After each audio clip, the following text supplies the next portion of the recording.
Lydie, malgré la propagation russe, une partie de la population se soulève comme elle peut contre cette guerre.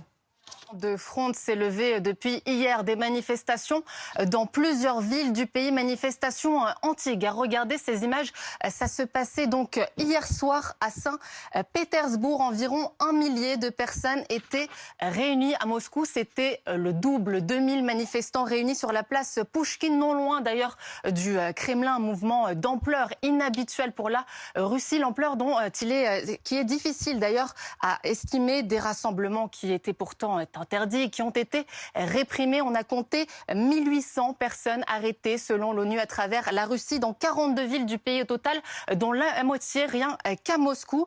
Des arrestations souvent musclées. Vous le voyez sur ces images qui parfois étaient violentes et le ministère qui les avertissait d'ailleurs quelques heures plus tôt avec de graves conséquences judiciaires en cas de rassemblement. Voilà des rassemblements physiques mais aussi une contestation sur les réseaux sociaux avec un hashtag qui a été lancé, le hashtag Niedvonier, comprendre non à la guerre en russe, utilisé depuis hier, donc jeudi, avec plus de 240 000 tweets au total. Il y a également, Lydie, l'opposant russe du Kremlin qui s'est exprimé depuis son nouveau procès. Et oui, c'est l'ennemi juré du Kremlin, Alexeï Navalny, qui a profité en quelque sorte, si je puis dire, de ce procès pour s'exprimer sur la situation en Ukraine. L'opposant russe qui s'est dit évidemment opposé à la guerre menée par Moscou. Regardez, je pense que cette guerre est menée pour dissimuler le vol des citoyens russes et détourner leur attente des problèmes à l'intérieur du pays, notamment la dégradation de l'économie.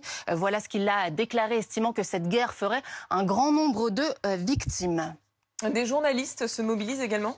Oui, il y a la presse indépendante qui se mobilise comme elle le peut avec une coalition, par exemple, de 30 médias russes qui s'est dit opposés au massacre, je cite, commencé par les dirigeants russes. 100 journalistes russes également se sont mobilisés. Ils ont signé une pétition pour réclamer la fin de l'intervention militaire. Voilà cette pétition que l'on voit sans nom au total. Et puis, il y a une image qui a attiré l'attention des réseaux sociaux, une image largement relayée puis saluée.